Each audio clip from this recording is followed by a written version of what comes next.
primer lugar, un saludo fraternal a todas y todos. También un saludo muy especial a Gilberto López de Rivas, que hoy nos acompaña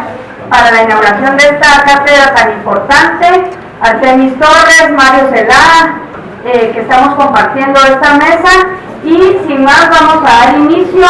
a esta actividad con las palabras de inauguración y bienvenida por parte de la autora Artemis Torres Valenzuela.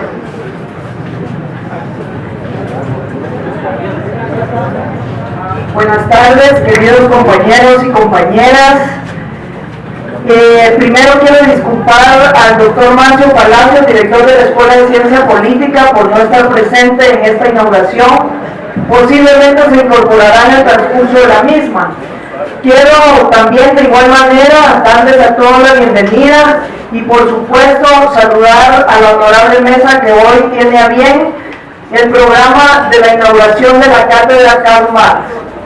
Quiero agradecerle profundamente al coordinador del área de antropología, el licenciado Mario Celada,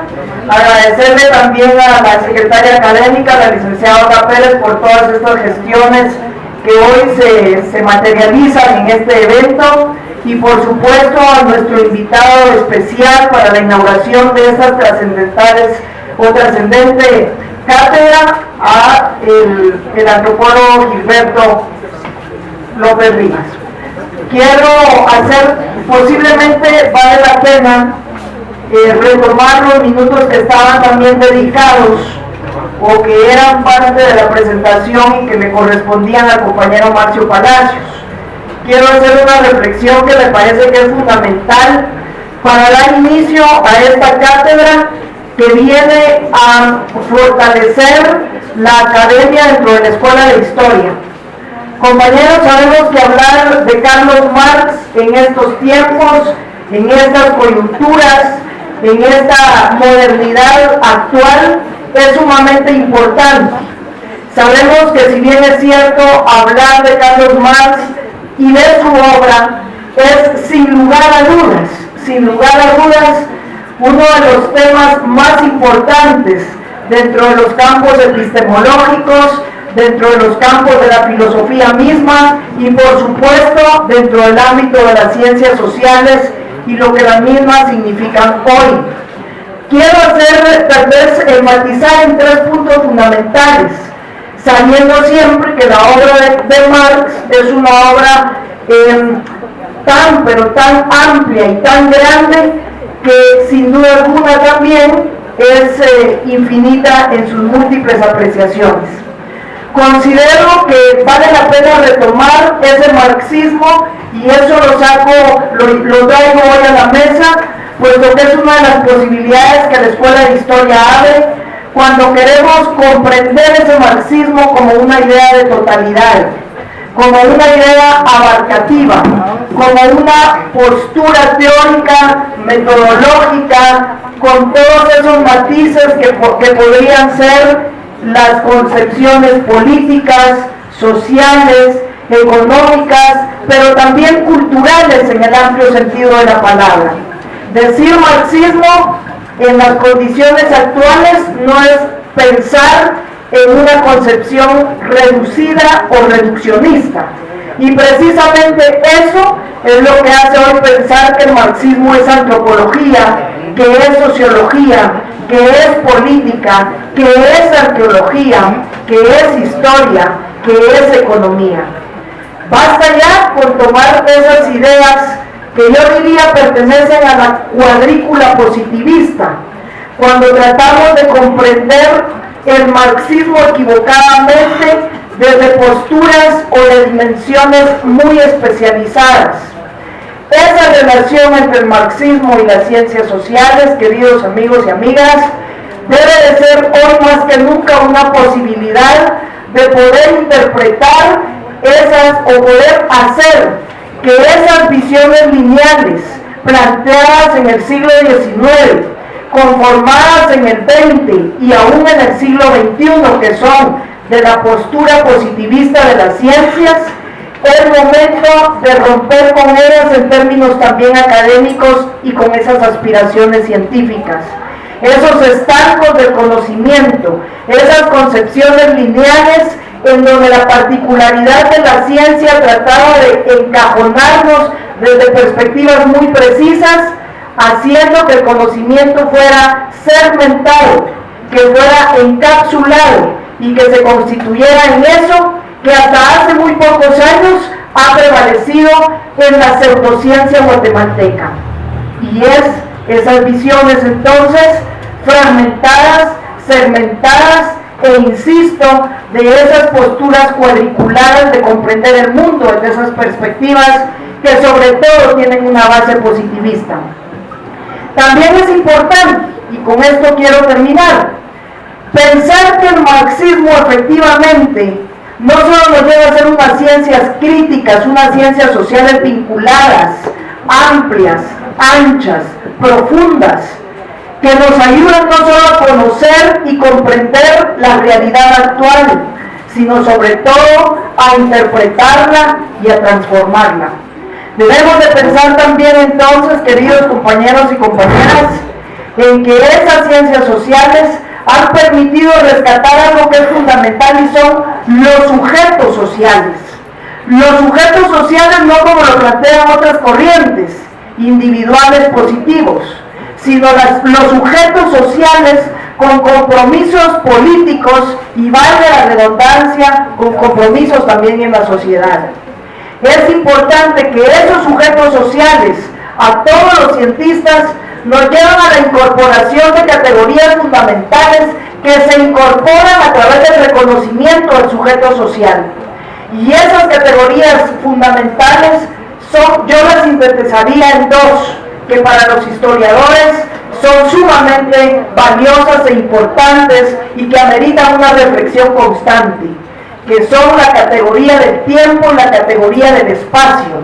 como escenarios que permiten comprender a esos sujetos protagónicos de la historia que siempre son militantes y combatientes y que siempre van a contrapelo de las versiones oficialistas en cualquier status quo de las épocas históricas que la humanidad y los seres y los sujetos hemos transitado. En ese sentido, compañeros, recordemos que obras trascendentales en la ciencia histórica y las ciencias sociales siguen haciendo referencia a esas posturas marxistas. Y efectivamente, cuando vemos obras, los historiadores leemos obras tan importantes como la obra del mundo mediterráneo y el mundo de Felipe II, de Marc Bloch y todos estos historiadores fluidos en un marxismo bien entendido, vemos entonces que las categorías de tiempo y espacio unadas por Marx son también retomadas en dimensiones que van renovando ese propio marxismo con ideas, por ejemplo, como la del tiempo en su corta, mediana y larga duración. Decir marxismo entonces, queridos compañeros y compañeras, es hablar de esa infinidad de posibilidades. Es hablar de una beta que a mí me encanta mucho porque es el fundamento también de toda ciencia. Y es hablar del marxismo como posibilidad filosófica o como fundamento filosófico. Decir marxismo es también decir una fase más del humanismo. Y cuando digo del humanismo es porque efectivamente el humanismo se comprende en una de sus múltiples acepciones como esas formas materiales que permiten incursionar en la vida real y material de los seres humanos, hacedores y constructores de sus propios presentes y futuros. Decir marxismo en su versión filosófica, que es igual a humanismo, nos permite pensar en eso y en otros elementos que la misma historia de la intelectualidad nos ha transmitido de generación en generación. Pensemos en esa tesis de Carlos Marx, inspirada en el mundo clásico griego, en aquellos principios postulados por Demócrito y Heráclito, que son quienes inspiran esas tesis fundamentales en donde se recupera la concepción de la dialéctica y del movimiento.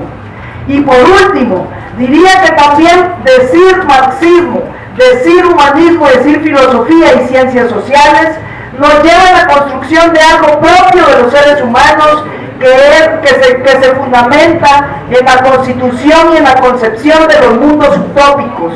Y ahí Marx nos demuestra una vez más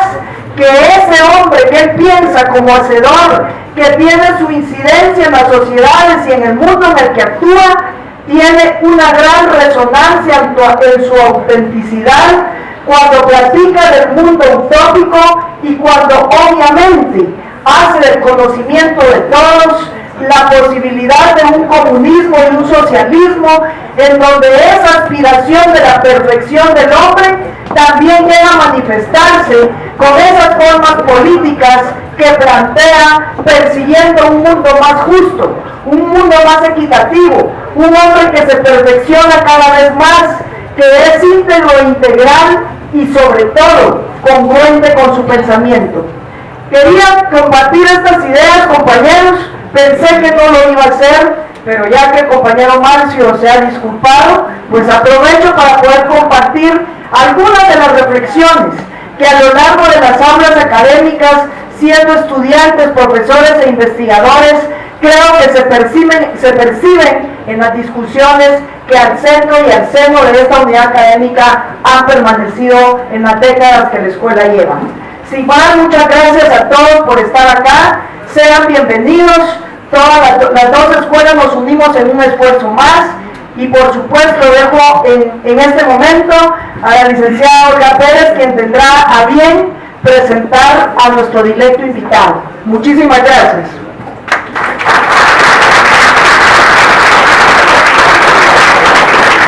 Bueno, rogamos a quienes todavía están en la puerta que puedan pasar al salón, que todavía hay algunos lugares aquí afuera.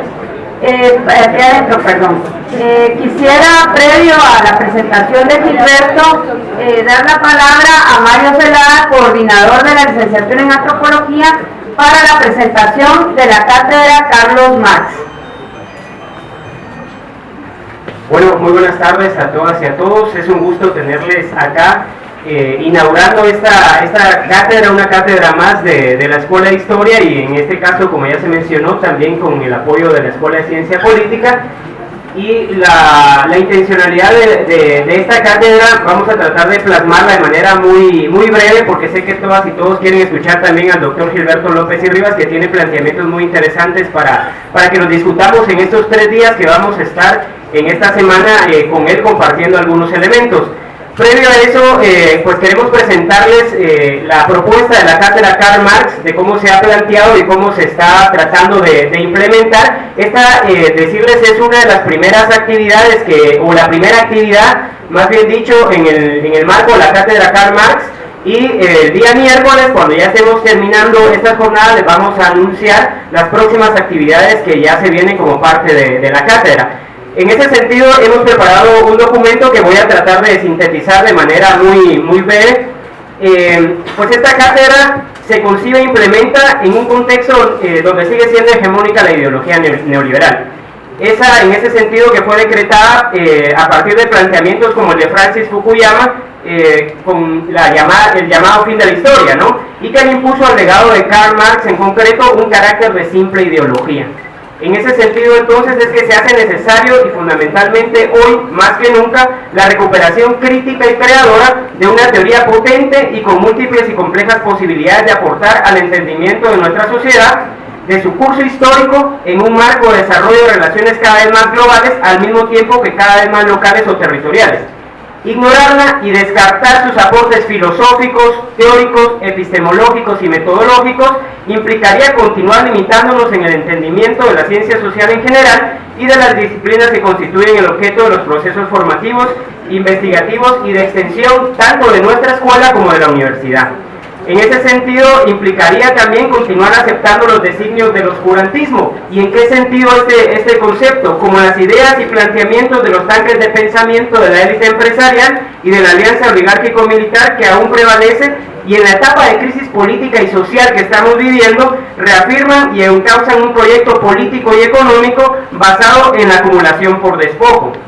En ese sentido, entonces, es que recuperar de manera crítica, de manera constructiva los planteamientos, en este caso fundados por Karl Marx y Federico Engels, es muy importante en esta etapa histórica, ¿no? En ese sentido, las herramientas analíticas incorporadas dentro de la cátedra parten del principio de reflexión filosófica de la realidad. Esto quiere decir desde una interpretación epistemológica que incluye la metodología, la teoría y la práctica académica. Es decir, la búsqueda es construir a partir del conocimiento de la realidad y aportar herramientas para también aportar a la transformación de la realidad social, ¿no? En ese sentido, esta relación y tejido de conocimiento complejo ponen en perspectiva no solo las formas múltiples de abstracción de la realidad, sino que abren la posibilidad de aplicabilidad del conocimiento de forma concreta, logrando interacción y capacidad de cambio en la realidad estudiada. Esta corriente, cuyos orígenes más precisos están en Marx y Engels, y cuyos desarrollos han sido múltiples y diversos, ha dotado las ciencias sociales en general de una perspectiva histórica, sistémica, estructural, para observar, interpretar y transformar en concreto la sociedad capitalista. Su trascendencia además se observa en el impacto que ha tenido en aquellas delimitaciones y problemáticas, en aquellas indagaciones e interpretaciones provenientes de las ciencias sociales, en disciplinas como las que abordamos, por ejemplo, en la Escuela de Historia también, o en la Escuela de Ciencia Política o en la universidad, ¿no? Esto se debe en buena medida a que en su carácter de matriz epistemológica ha sido fuente de muchas interpretaciones en el ámbito de conocimiento y de empresas históricas de transformación social que hoy explican múltiples formas de acción colectiva. Esta trascendencia requiere entonces organizar una dinámica académica que también tiene como punto de partida el reconocimiento que la realidad es una sola, compleja e indivisible, y que debemos dotarnos de teorías que, como aquella fundada por Marx y Engels y sus siguientes desarrollos, tienen el potencial de aportar fundamentos que no pueden ser obviados por las ciencias sociales en general y en particular por las disciplinas que desarrollamos acá en la Escuela de Historia, ¿no? Son aportes de carácter filosófico, epistemológico, metodológico y político que sin duda, de forma pertinente, crítica y creadora, deben ser recuperados en el proceso pedagógico, investigativo y de búsqueda de solución a la problemática nacional que mandata nuestra universidad. En ese sentido, el carácter de la cátedra es el siguiente, ¿no? La cátedra Karl Marx es una iniciativa académica que surge en la Escuela de Historia, en el área de Antropología, que se está ampliando desde luego a la Escuela de Ciencia Política, orientada a facilitar un espacio de discusión y debate académico, con acercamiento a los desarrollos históricos y actuales de la corriente de interpretación social fundada por Marx y Engels. Será un espacio entonces de interlocución desde y con estudiantes, organizaciones sociales y populares, docentes, investigadores, colectivos en búsqueda de aportar a la transformación social, evidentemente antropólogos, historiadores, científicos sociales en general, arqueólogos, economistas, etcétera, quienes han aplicado esta corriente de forma creadora y creativa en la búsqueda de indagar, entender e interpretar problemáticas u objetos de investigación que conciernen no solo a nuestra universidad, sino a la Escuela de Historia en concreto y a la Escuela de Ciencia Política también, ¿no? Y efectivamente que conciernen al análisis de la realidad tan necesaria que se hace en estos momentos. Los objetivos, bueno, la cátedra pretende la recuperación crítica del legado fundante de Karl Marx y Federico Engels y de los distintos desarrollos interpretativos gestados a partir de la matriz teórica, epistemológica y metodológica fundada por estos pensadores, desde sus posibilidades para entender la realidad social en general y las problemáticas pertinentes de las ciencias sociales también en general y en particular de las disciplinas que acá nos ocupan, ¿no? Se orientará a enriquecer el desarrollo y aporte de las mismas y de quienes como estudiantes, docentes, investigadores, trabajadores, etcétera, hacemos vida universitaria tanto en la escuela como en la universidad misma, ¿no? Hay unos objetivos a partir del desarrollo de los siguientes elementos: comprender los principios políticos y filosóficos de Marx de forma sistemática y organizada, comprender el método dialéctico y su aplicabilidad en la comprensión objetiva y subjetiva de las sociedades, coadyuvar al desarrollo crítico y propositivo de análisis sociohistóricos, económicos y culturales de la realidad guatemalteca y latinoamericana y contribuir al desarrollo intelectual orgánico de científicos sociales. En ese sentido, las modalidades planteadas para esta cátedra serán las siguientes. Por un lado, buscará gestionar distintas modalidades para el aprendizaje, ¿no? Es decir, no es una limitada o una sola, digamos, sino se va a buscar distintas modalidades para el aprendizaje, interpretación y debate desde y con relación a esta corriente científica. Buscará organizar distintos eventos en los cuales docentes, investigadores, estudiantes, organizaciones sociales, colectivos, personas interesadas, etcétera, entren en relación con científicos del mayor nivel posible, así como con textos e investigaciones que permitan el conocimiento y la apropiación creadora y aplicada. Lo que ya cuando estemos anunciando las próximas cátedras vamos a ir, las próximas actividades de la cátedra se los vamos a mencionar el próximo miércoles. Y en ese sentido, pues esta cátedra busca tener como esos dos grandes niveles. Evidentemente, en cuanto al administrativo y el reconocimiento, pues tiene el aval de la Universidad de San Carlos de Guatemala a través de la Escuela de Historia y de la Escuela de Ciencia Política. Está abierta evidentemente a otras instancias, tanto universitarias como no universitarias, que puedan aportar en este proceso. Y mencionarles además que lo que estamos buscando es que efectivamente desde el debate académico se puedan construir herramientas críticas de interpretación de la realidad. Y antes de finalizar, decirles que hoy es un día histórico en varios sentidos, ¿no? En el primero es que hoy, hace 151 años, precisamente Karl Marx y Federico Engels fundan la primera Asociación Internacional de Trabajadores. Ese es un hecho importante que se desarrolló hace 151 años y a partir del cual se empiezan a generar una serie de partidos obreros y de trabajadores en todo el mundo. Y pues algo que hay que mencionar también en cuanto a la historia política reciente de nuestro país es que hace 66 años se funda, un grupo de jóvenes funda nuevamente el Partido Comunista de Guatemala, conocido como el Partido Guatemalteco del Trabajo. Entonces, coincidentemente estamos también iniciando la cátedra Karl Marx, lo cual pues esperamos que sea un aporte no solo en el debate académico, sino que trascienda a la discusión política y a la generación de propuestas de manera crítica, de manera coherente con esa realidad que hoy nos está demandando pues generar y aportar las herramientas necesarias para esa transformación social que es tan importante. No lo hemos visto en esta coyuntura tan reciente y álgida que nos ha llevado, por un lado, a la renuncia de estos dos exmandatarios acusados de crímenes, en el caso de la línea, ¿no? de cometer ese tipo de delitos, pero además estamos viendo cómo nuevamente una estructura militar está muy cercana a llegar al poder. Entonces, esta reflexión crítica, evidentemente contextualizándola en nuestro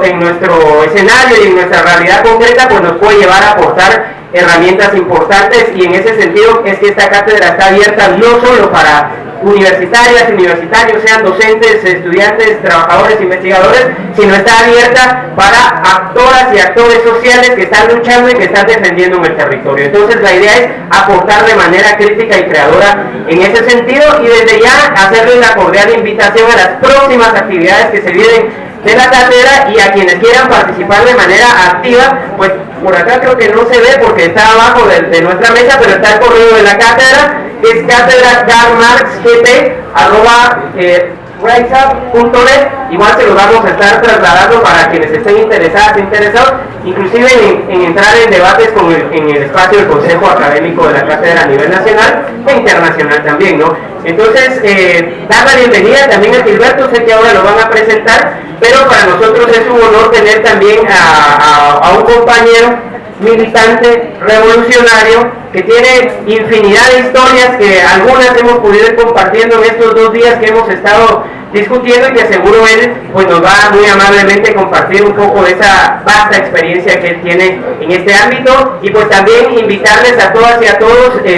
a que participemos de manera activa en múltiples espacios, no solo en la cátedra, desde luego, pero que también podamos irnos vinculando desde esa perspectiva, porque hoy el país lo demanda, el pueblo de Guatemala lo demanda, más no en función de un grupo, digamos, sino en función de las necesidades reales y concretas que hoy se manifiestan en la ciudadanía. Y solo para terminar, quiero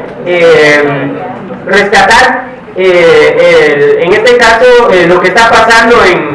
en el caso de Repsa, con el asesinato del maestro apenas la semana pasada, que esto nos está demandando entonces tener ese ojo crítico y tener esa vinculación directa con la realidad para efectivamente construir esa intelectualidad orgánica que nos decía Gramsci que a este país tanto le urge. Muchas gracias.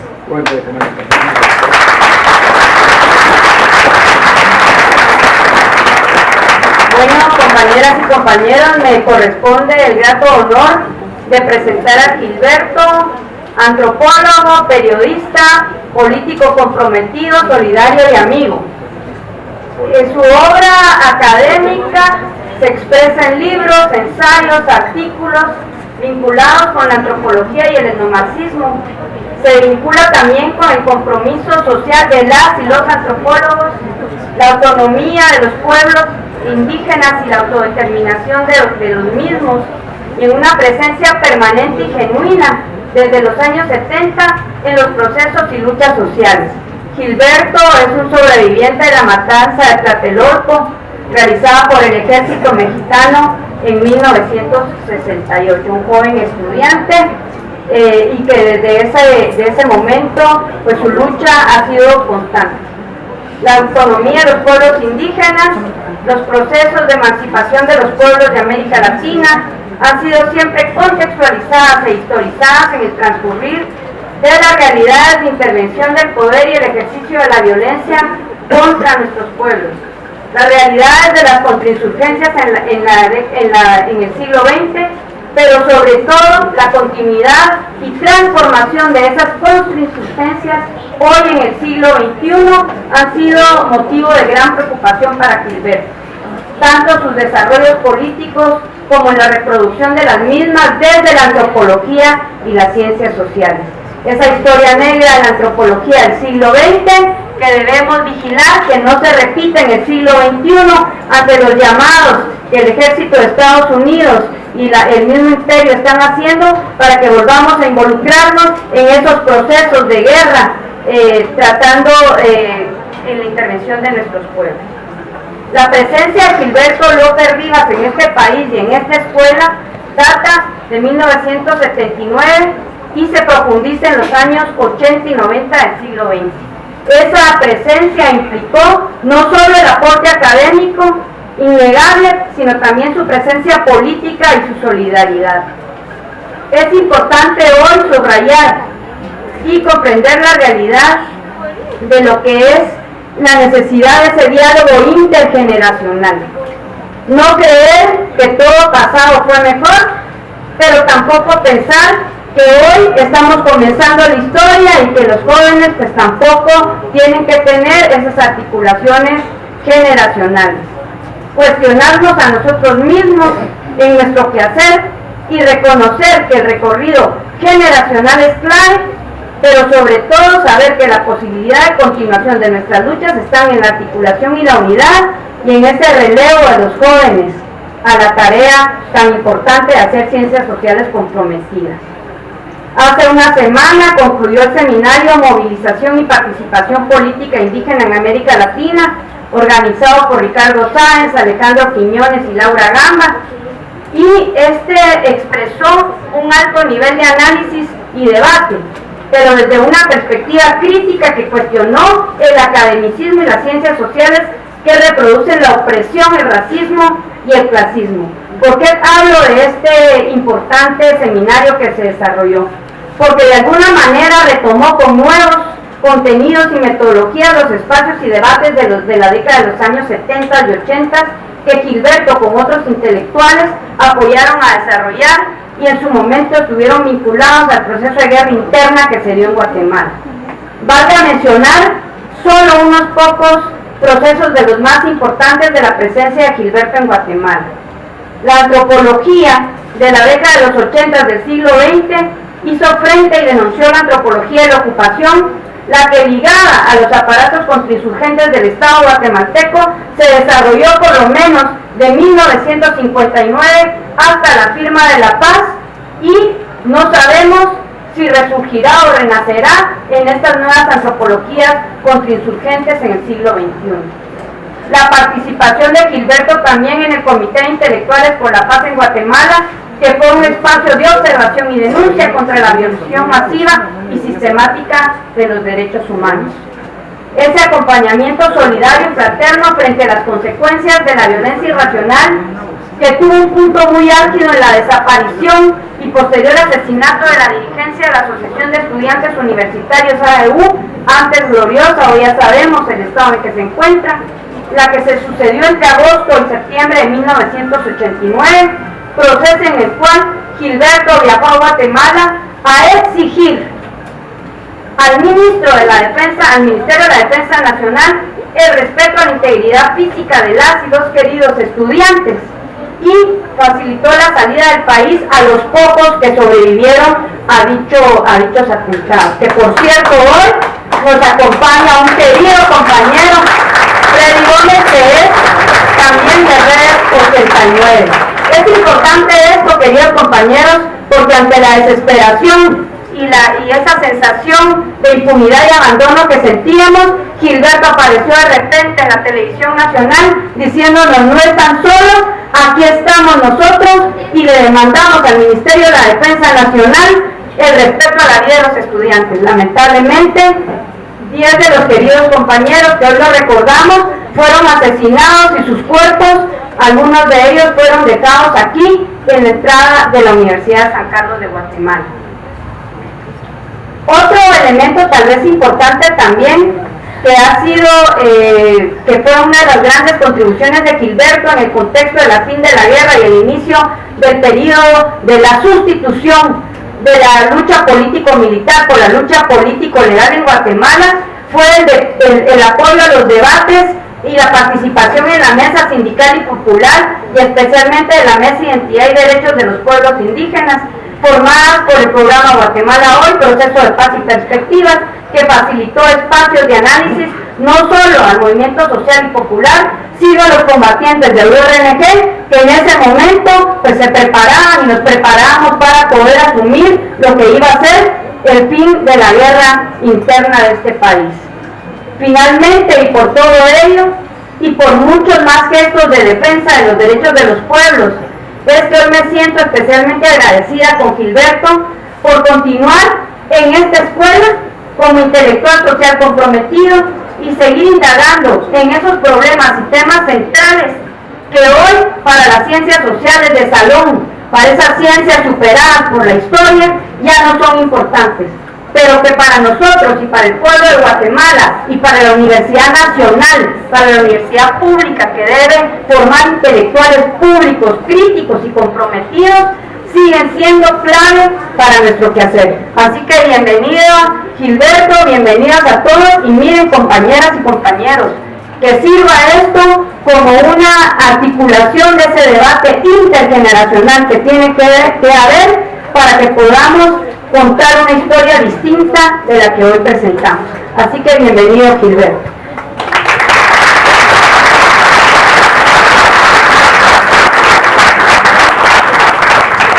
Bueno, y llegó al fin el momento de lo que esperamos todos.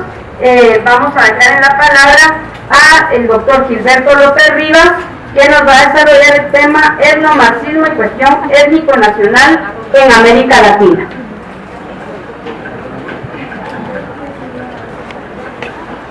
Bueno, buenas noches a todos, o buenas tardes. Hay una hora de diferencia en mi país, para mí ya es noche, para ustedes es tarde. A todos, a todas, y agradeciendo especialmente a mi amiga, compañera, colega Olga Pérez.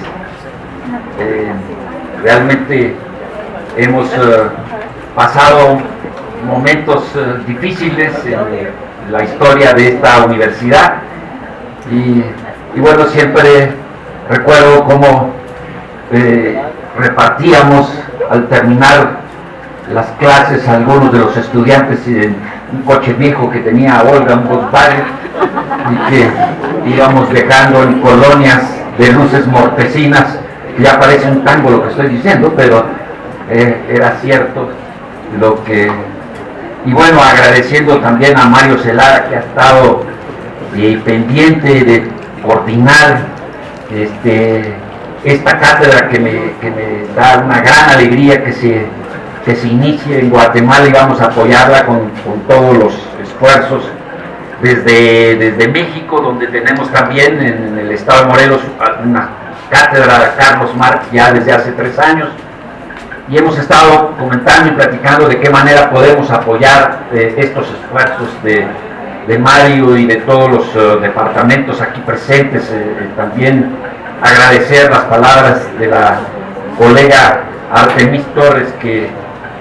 habló en el inicio, y que pues me da mucho gusto este esfuerzo de varios, no solo de historia, sino también de antropología y de ciencia política. Entonces, con el permiso de ustedes, vamos a iniciar esta conferencia. El etnomarxismo como corriente de pensamiento crítico en el ámbito de la antropología surge de la necesidad de recuperar, a partir de la década de los 60 del siglo pasado, una beta largamente olvidada del marxismo que incorpora la etnicidad en el análisis de las contradicciones interclasistas, de contextos coloniales y nacionales como los que operan en la compleja realidad pluricultural de América Latina. Se nutre de una praxis histórica específica que desde la academia y la militancia política se propone acompañar las luchas de los sectores explotados y oprimidos que se diferencian en sus características étnico-culturales, lingüísticas y en sus formas de organización social y resistencia de las nacionalidades que se han ido integrando a partir de la conquista y colonización europeas y de los consiguientes movimientos independentistas hegemonizados principalmente por grupos oligárquicos criollo-mestizos. Tiene sus raíces en el estudio de lo que la tradición marxista se conoce como la cuestión colonial y nacional, la cual adquiere especial relevancia y desarrollo en los debates de los marxistas europeos que enfrentaron en los inicios del siglo XX el problema de teorizar y luchar por una revolución socialista en naciones ocupadas y divididas como Polonia, o en imperios multinacionales como la Rusia zarista, o el abigarrado entramado de naciones y nacionalidades que constituía el imperio austrohúngaro. A partir de este contexto de gran diversidad étnico-nacional, no es casual que Lenin se alejara de las aproximaciones de Marx y de Engels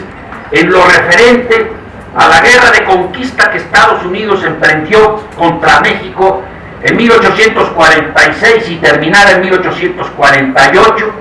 ni participara en los severos juicios de ambos, Marx y Engels,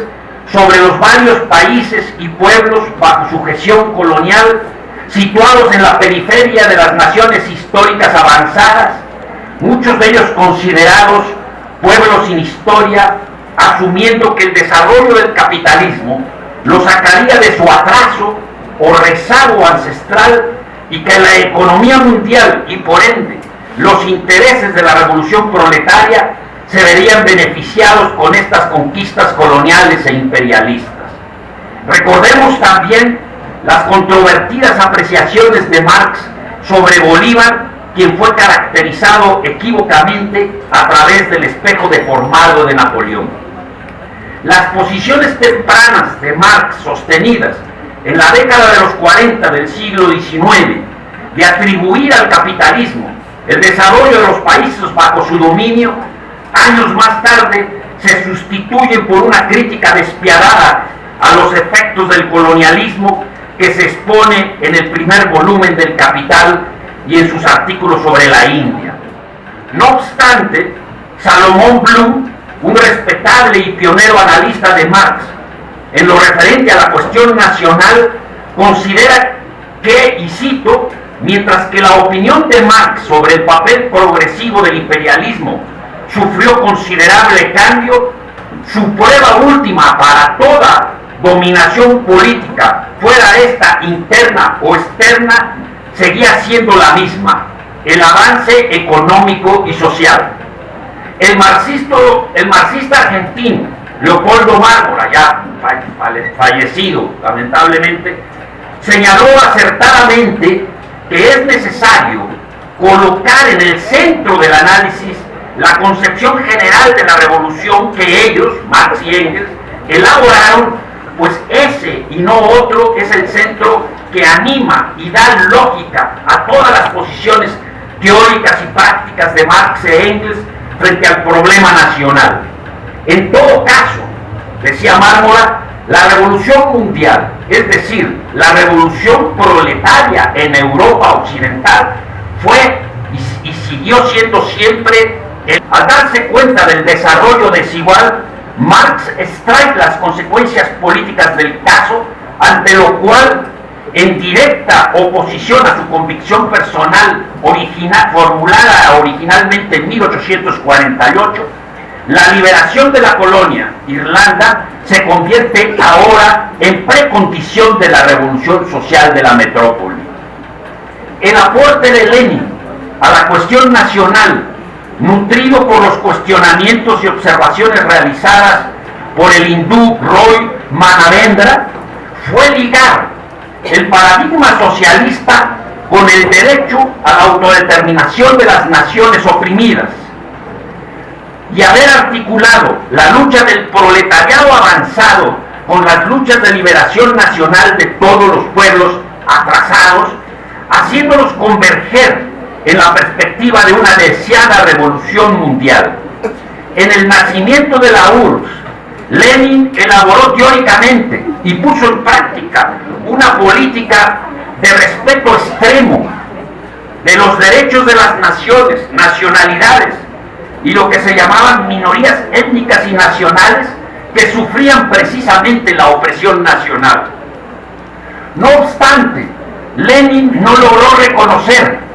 que la lucha nacional no culmina con la formación o el establecimiento de un Estado políticamente independiente, e incluso en su clasificación de países con problemas nacionales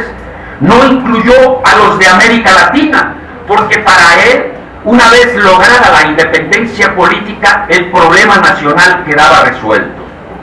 Ana María Rivadeo, otra marxista argentina que por cierto vive en México, continuadora de las ideas de Mármora, sostiene que tampoco en Lenin la cuestión nacional accede a desacoplarse de la burguesía y de la fase capitalista. En retrospectiva, debemos destacar que la cuestión nacional se enriqueció con el debate vietnamita sobre las regiones culturales después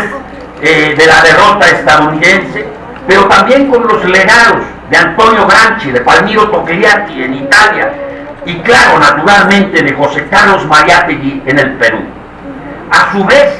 las relecturas del proceso de la Revolución Mexicana han permitido ubicar la etnicidad en esa dialéctica compleja entre lo regional y nacional que subsume las adscripciones de las identidades étnicas. Ahora queda claro que no basta la autodeterminación política de la nación y la igualdad jurídico formal. Es necesario asumir la constitución interna de la nación y su direccionalidad clasista, y tomar en cuenta que en esta etapa de transnacionalización del Estado, la independencia nacional se encuentra sujeta a profundos cuestionamientos, ya que la soberanía política, económica, militar, capacidad fundamental de la autodeterminación, es restringida por las necesidades de la actual forma de reproducción del capital. Por ello, es necesaria la independencia en lo económico, y es fundamental la democratización de la sociedad en el sentido de un ejercicio de soberanía popular. Esto es el establecimiento de la hegemonía de las clases subalternas que otorga esa direccionalidad democrático-popular a la nación, así como el establecimiento efectivo de la pluralidad étnico-cultural a través de las autonomías indígenas. De ahí la necesidad de reformular una reconstrucción de la nación desde abajo, desde las clases subalternas, a partir de vincularse estrechamente con los problemas y las demandas de las grandes mayorías populares, con la historia y la realidad nacional, con las tradiciones de lucha y resistencia de los diversos sectores del pueblo como categoría clasista. Esto es, enraizarse en el espacio y en los tiempos nacionales. La actual transnacionalización neoliberal requiere de una humanidad indiferenciada, sujeta a las leyes del mercado, secuestrada por el individualismo competitivo que proclama la ley del más fuerte, o es decir, el darwinismo social, alienada por el consumismo y el egoísmo posesivo. La generación selfie, pues, El capitalismo neoliberal necesita también de la propagación generalizada de un cosmopolitismo que se rehúse a la identidad nacional, que renuncie a la defensa de la soberanía, al derecho a la autodeterminación, a la salvaguarda de los recursos estratégicos y naturales de los territorios, a las autonomías indígenas, a las democracias participativas, a los saberes locales y no digamos ya a toda idea de socialismo. Todo ello en aras de alcanzar el paraíso terrenal que significa la sociedad estadounidense proyectada como el ideal a realizar por una humanidad de consumidores desclasados, apátridas y apolíticos. Se pretende que el mundo que ofrece la mundialización neoliberal en sus variantes estadounidenses y europeas sea el único posible, sin alternativa viable, y que la única opción realista debe ser el conformismo social y la resignación política.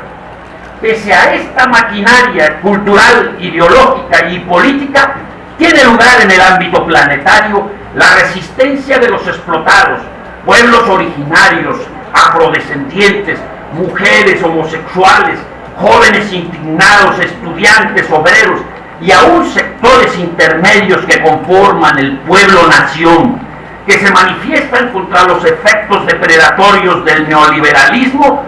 a los que hay que añadir los vulnerados hoy directamente por la violencia exacerbada actualmente en países que, como México, se les ha impuesto una guerra social asimétrica por las vías del enemigo interno, el narcotráfico, y el externo, el terrorismo, que militarizan el territorio, criminalizan la protesta social y ocupan todos los espacios públicos para incrementar el control oligárquico e imperialista, como lo demuestra el crimen de Estado y lesa humanidad de los normalistas en Iguala hace justamente un año. En la época actual, caracterizada por la profundización de las tendencias universalistas del capital, encontramos paradójicamente en el campo de lo alternativo el tránsito de procesos nacionalitarios que buscan disolver los vínculos nación-burguesía hacia una entidad nacional de nuevo tipo, popular, multiétnica, pluralista y democrática. El desarrollo de la nación tiende a romper con los límites y superar las contradicciones de la nación burguesa, los cuales se expresan fundamentalmente en la explotación de clases, en el racismo, la segregación de los pueblos indios, la opresión y exclusión peculiares de la mujer, la discriminación a grupos de edad, como yo por ejemplo, la exclusión de los jóvenes, el control imperialista de nuestras economías y sociedades. Estas contradicciones se dan en el interior de nuestras naciones y las luchas por superarlas constituyen la esencia misma de la cuestión nacional de nuestros días,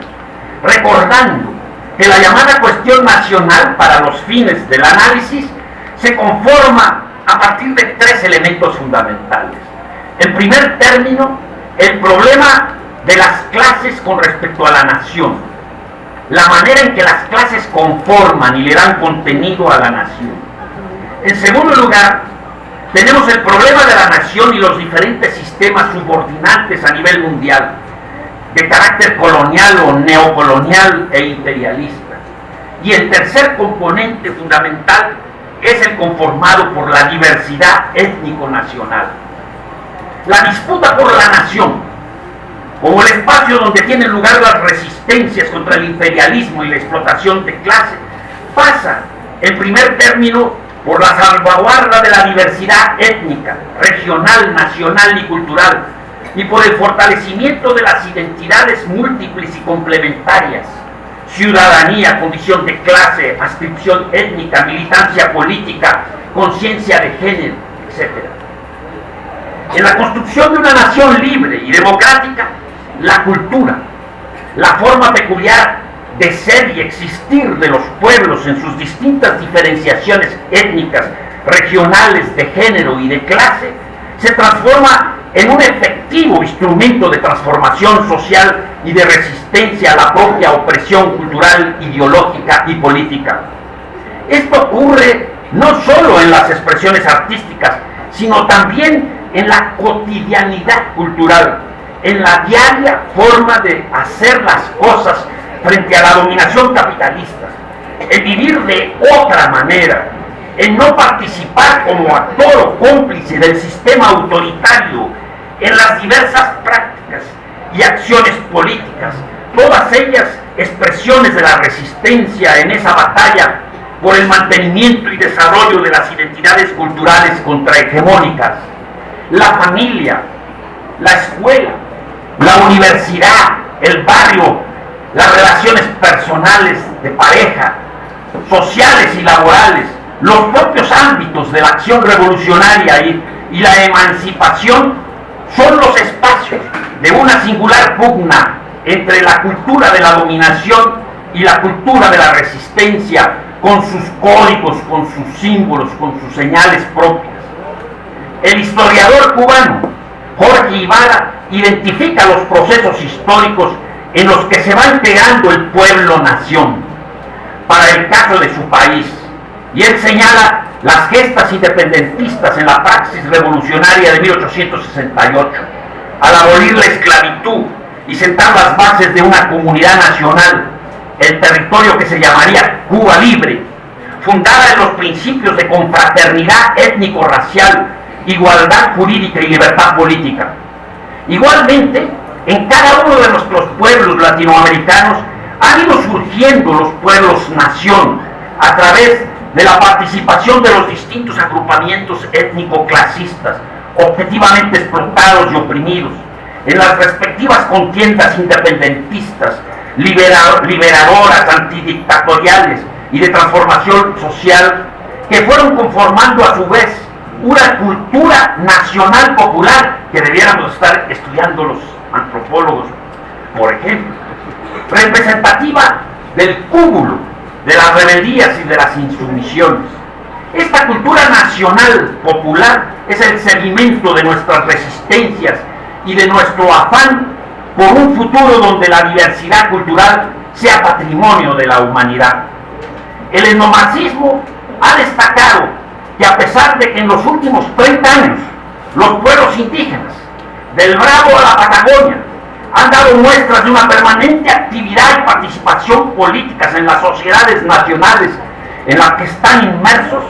diversos sectores sociales y fuerzas políticas, incluyendo las que se autoadscriben al marxismo, continúan conceptualizando a estos pueblos dentro de esquemas basados en prejuicios, ideas fijas y disquisiciones en un amplio rango que va del racismo segregacionista al paternalismo asimilacionista. Así, el desprecio y las prácticas de exclusión a quienes son considerados inferiores, atrasados, incapaces de autogobernarse y aportar incluso formas organizativas novedosas, prácticas de democracia participativa y relaciones con la naturaleza sustentables transgeneracionalmente, van de la mano de enfoques que mantienen que los indígenas deben ser integrados, ya sea al espejismo de la falsa modernidad del mercado o a los proyectos vanguardistas y obreristas que han llevado a desviaciones y errores políticos graves, a movimientos democráticos, revolucionarios, incluso de signo socialista.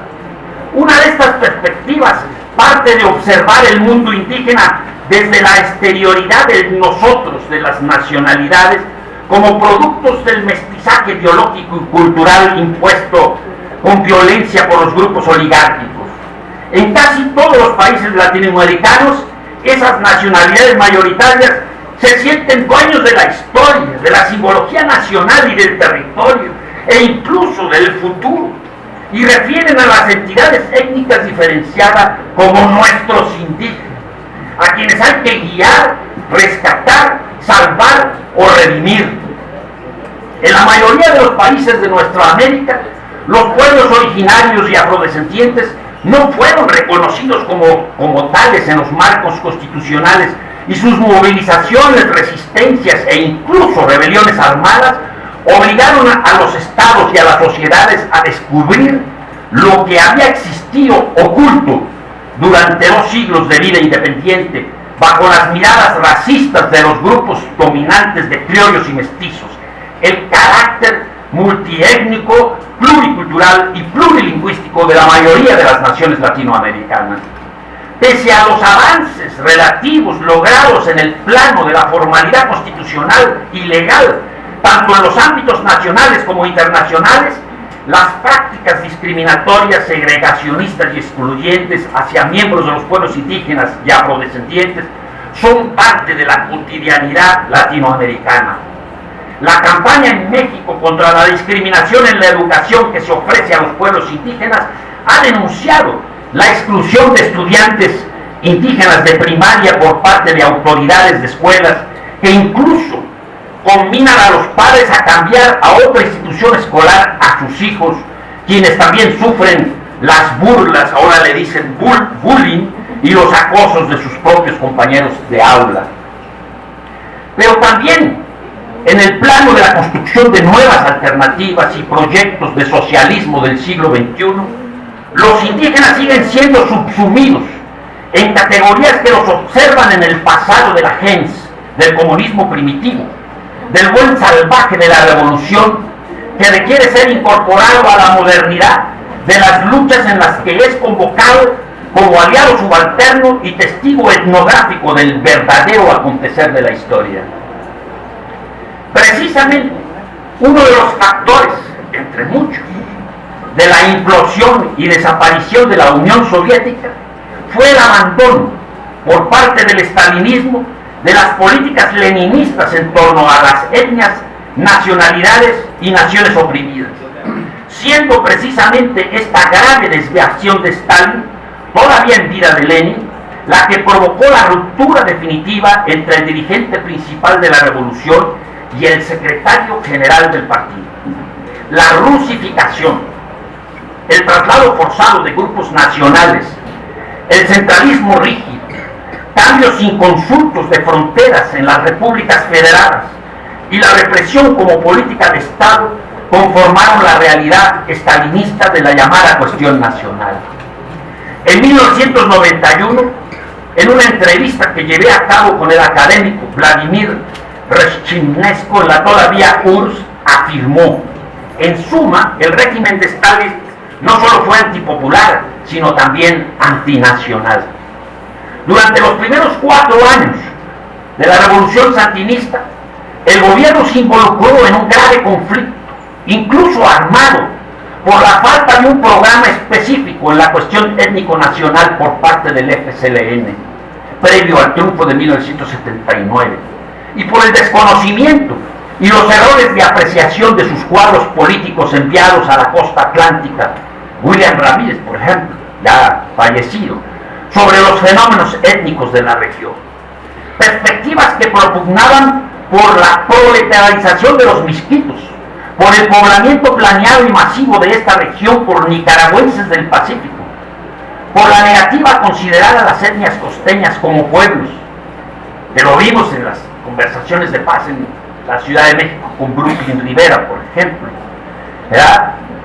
Aunado a la carga histórica de etnocentrismo de sectores importantes de la nacionalidad mayoritaria, provocaron un desencuentro que trajo consigo una resistencia armada con base social aprovechada por las fuerzas de la contrarrevolución y el imperialismo. Es necesario, compañeros y compañeras, asumir críticamente toda la herencia eurocéntrica que subyace en el concepto de pueblo sin historia, aplicado para aquellos que no se adecúan a los moldes de la lucha moderna y civilizada. Como Leopoldo Marmor afirmó, este no es un fenómeno periférico dentro del marxismo, remite en cambio al seno mismo de su aparato conceptual y a ciertos aspectos históricos de su constitución. El pensamiento crítico debe comenzar por la revisión de aquellas interpretaciones teórico-políticas que han llevado a muchas ocasiones a la ruptura del bloque nacional popular. Una de ellas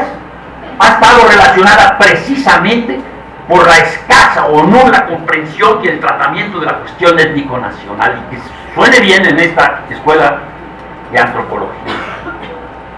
Un análisis ella mantiene, por el contrario, que la iniciativa política no es siempre patrimonio exclusivo de la clase obrera. Cuando las masas son el sujeto, no debe analizarse una revolución a partir del liderazgo, sino del sujeto autodesarrollado. ¿Quiénes son los que sostienen a la revolución? ¿Quiénes son los sujetos actuantes de la revolución? Afirma que Trotsky siempre se preocupó demasiado por el problema de la dirección de la revolución, subordinando al sujeto autodesarrollado. Aunado a esta perspectiva, muy útil para el análisis de los pueblos indígenas como sujetos autodesarrollados, es sumamente interesante su crítica al estatismo de Raya de Ballester. Y dice, el subjetivismo pequeño burgués siempre ha concluido aferrándose a determinado poder estatal, y lo ha hecho sobre todo en esta época de capitalismo de Estado, cuyos intelectuales están impregnados de la mentalidad administrativa del plan del partido de vanguardia, la revolución cultural como sustituto de la revolución proletaria. En América Latina, José Carlos Mariátegui fue uno de los pocos pensadores marxistas que comprendieron la importancia de los pueblos indígenas en una articulación socialista y revolucionaria con otros sectores sociales y culturales de nuestros ámbitos nacionales. Lamentablemente, esta tradición de Mariátegui fue opacada por las corrientes neocolonialistas y eurocéntricas que prevalecieron en la mayoría de las organizaciones y partidos políticos de la izquierda, que no se interesan en los movimientos indígenas hasta que no irrumpen con la fuerza de sus movilizaciones, algunas incluso armadas, o de sus incursiones masivas en la política, y por lo que se observa son renuentes a reconocer las visibles aportaciones de los pueblos indígenas, incluso a la construcción del siglo XXI. Bueno, yo aquí pregunto a la mesa porque tengo un rollo con más. Sí, unos 10 minutitos. Y se aguanta el respetable público.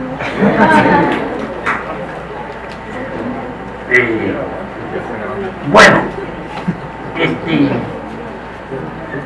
el etnomarxismo ubica reduccionismos de variada naturaleza.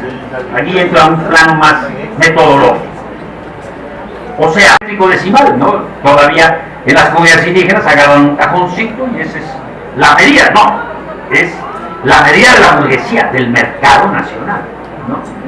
Entonces, bueno, hablamos de las expresiones sociales y étnicas dotada de historia, de costumbres, de tradiciones, que también son parte de nuestra historia, porque los marxistas renunciamos a lo que podría ser el patriotismo revolucionario y nos convertimos en extranjeros en nuestra propia patria, y les hablábamos de la toma del Palacio Invierno y nos olvidábamos de la toma por villa, ¿no?, de alguna de las ciudades durante la revolución. Conocíamos más la historia de la revolución bolchevique que la historia de nuestra propia patria. Entonces, bueno, decimos en suma sobre la cuestión del tema tan debatido de la cuestión nacional, de la nación, que como producto de la lucha de clases que emerge con el capitalismo, como producto de la consolidación de un sistema de hegemonía nacional de clase en un ámbito territorial a través de la imposición de un orden jurídico que introduce la igualdad formal ante la ley y universaliza la ciudadanía, como producto de la transformación de la fuerza de trabajo en mercancía, como resultado, y aquí es muy importante, de dos tendencias que se atraen y que se repelen. Por un lado, el universalismo versus el particularismo, o sea, homogeneización versus diferenciación. Esto es muy importante porque no entenderíamos tampoco ni las políticas de los estados, que a veces son diferencialistas y a veces son asimilacionistas. Ambas son caras de una política etnocida. Tampoco entenderíamos el porqué de la permanencia de entidades étnicas. Claro, si son segregadas van a mantener una cierta característica endogámica. Si son asimiladas, pues pueden perderlo. Entonces, bueno, hablamos de cómo el Estado burgués es el consolida, es el que media sobre todas estas transformaciones. El Estado es ese, pero en todo momento el eslabón esencial, el sujeto actuante en la formación de naciones es el constituido por las clases, los grupos sociales, la estructura social, la lucha de clases. No es posible dejar a un lado la voluntad política de las distintas clases, su accionar consciente, su conciencia nacional de clase en el surgimiento y en la formación de las naciones. En México, la rebelión de los mayas zapatistas en particular sitúa el problema de la nación como esencial para una efectiva y real transición democrática. Por el libro de Yvonne Lebot, El sueño zapatista, ahora sabemos de la preocupación del EZ por evitar ser identificados en el inicio de su movimiento únicamente a partir de su condición de indígenas, que los lleva a ignorar de manera consciente el tema de los derechos indígenas en la primera declaración de la Selva Lacandón. Bueno, entonces, pues aquí hay un montón de rollo que se lo puedo dejar ahorita para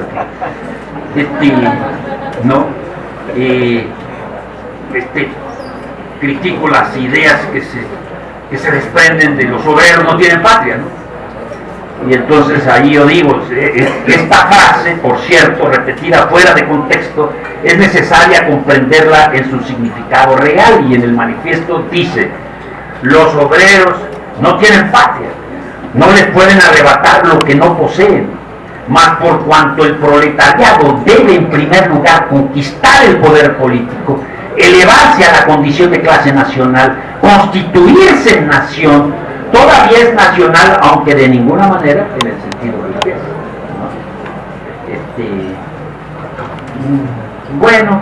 pues ya todo esto podríamos dejarlo.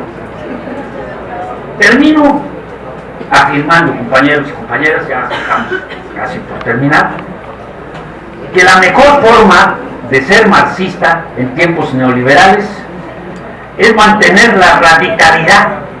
con la que Marx estudió, criticó y combatió el capitalismo. Por eso asumimos también que hay que criticar al propio Marx, asumiendo su pensamiento revolucionario a las condiciones de tiempo y lugar. Ir a la raíz misma de los problemas que se derivan de la explotación de las mayorías en aras de la ganancia de las clases dominantes. Mantener viva la idea de la necesidad de una gran transformación sistémica de la sociedad. Y sobre todo, confiar en la capacidad de los seres humanos para resistir y prevalecer sobre la irracionalidad, el caos y la violencia. Y en ese sentido, los pueblos indígenas, con sus propuestas civilizatorias, tienen y tendrán un papel muy importante en estas luchas del futuro, en estas luchas del porvenir. Muchas gracias.